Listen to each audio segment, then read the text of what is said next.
भदोही लोकसभा चुनाव का परिणाम आ गया है। भाजपा प्रत्याशी डॉक्टर विनोद कुमार बिंद चुनाव जीत चुके हैं और टीएमसी प्रत्याशी ललितेश त्रिपाठी कड़ी टक्कर देते हुए दूसरे स्थान पर हैं। ललितेश त्रिपाठी भले ही चुनाव हार गए, किंतु अपने चुनाव प्रचार के दौरान लोगों का दिल जीतने में सफल रहे। भले ही चुनाव के अंतिम दौर में लोगों ने ललितेश त्रिपाठी को वोट न देकर भाजपा के पाले में वोट देना उचित समझा, किंतु जिन लोगों ने उन्हें वोट नहीं दिया वे भी यह कहने से खुद को रोक नहीं पा रहे हैं कि ललितेश एक सुलझे हुए परिपक्व राजनीतिज्ञ हैं। लोकसभा चुनाव 2019 पर नजर डालें तो भाजपा के रमेश चंद्र बिंद 5,10,029 वोट पाकर चुनाव जीते थे, जबकि सपा बसपा के संयुक्त प्रत्याशी रहे पूर्व मंत्री रंगनाथ मिश्रा को 4,66,414 वोट मिले थे। वहीं कांग्रेस के रमाकांत यादव को मात्र 25,604 वोटों पर संतोष करना पड़ा था। रमेश बिंद 43,615 वोट से चुनाव जीत गए थे। यदि कांग्रेस का वोट भी मिला लिया जाता तब भी भाजपा ही चुनाव जीतती।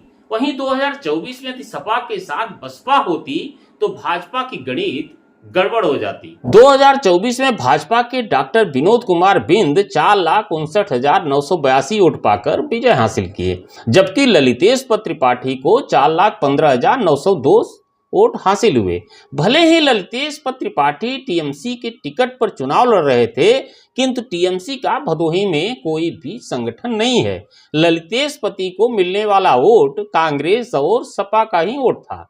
भाजपा यहां पर 44,072 वोट से चुनाव जीती। बहुजन समाज पार्टी के प्रत्याशी रहे हरिशंकर चौहान उर्फ दादा चौहान 1,55,053 वोट प्राप्त किए। यदि 2019 की तरह सपा बसपा साथ होती तो भाजपा की गणित फेल हो जाती। चुनाव प्रचार के दौरान यदि प्रत्याशियों की बात की जाए तो एक तरफ इंडिया गठबंधन के प्रत्याशी ललितेश त्रिपाठी के प्रचार की जो शैली रही वह लोगों को प्रभावित कर रही थी। हर वर्ग के लोगों से घुल मिल जाने, तालमेल बिठाने की कला को देखकर लोग यह कहने से नहीं चूके कि भदोही को ऐसे ही परिपक्व नेता की जरूरत है, जो लोगों से तालमेल बिठाकर सामंजस्य पैदा कर अपनी बात को प्रमुखता से रख सके और लोगों की बात को भी गंभीरता से सुने।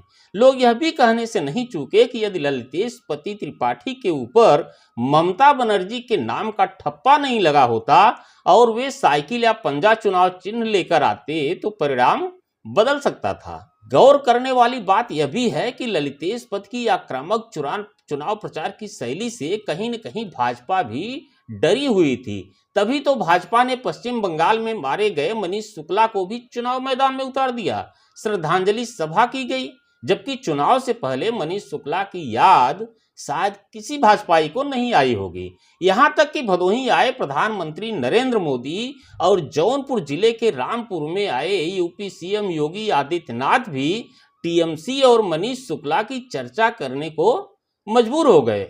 हालांकि मैं खुद अपनी बात करूं तो भाजपा प्रत्याशी डॉक्टर विनोद कुमार बिंद से एक बार भी नहीं मिला और न ही टेलीफोनिक वार्ता हुई।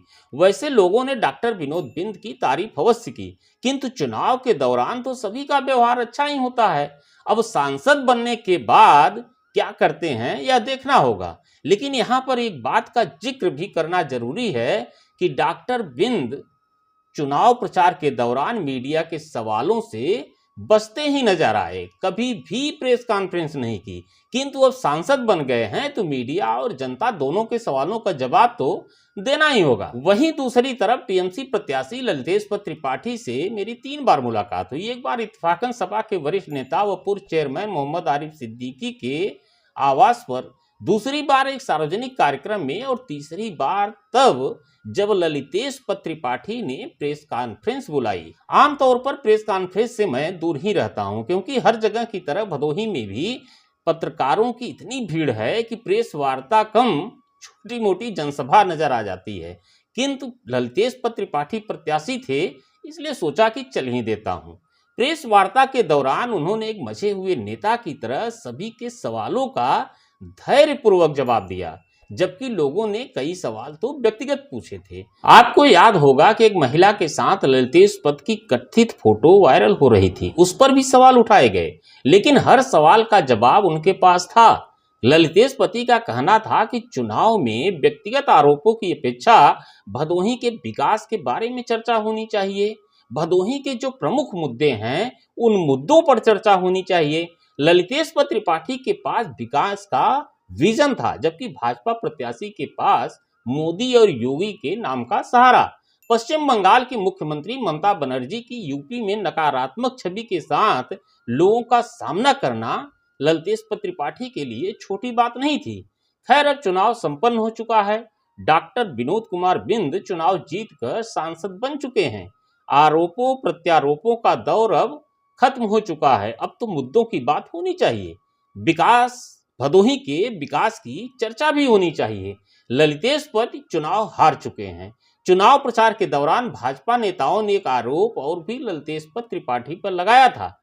उनका कहना था कि चुनाव हारने के बाद वे भदोही से उसी तरह गायब हो जाएंगे जिस तरह 2004 में औराई से चुनाव हारने के बाद उनके पिता राजेश त्रिपाठी गायब हो गए थे। अब ललितेश त्रिपाठी अपनी राजनीतिक जमीन भदोही में तैयार करते हैं या फिर कोई दूसरी जगह देखते हैं, यह तो आने वाला वक्त ही बताएगा। किंतु ललितेश त्रिपाठी चुनाव हार कर भी लोगों का दिल जीत चुके हैं, इस बात से इनकार भी नहीं किया जा सकता है।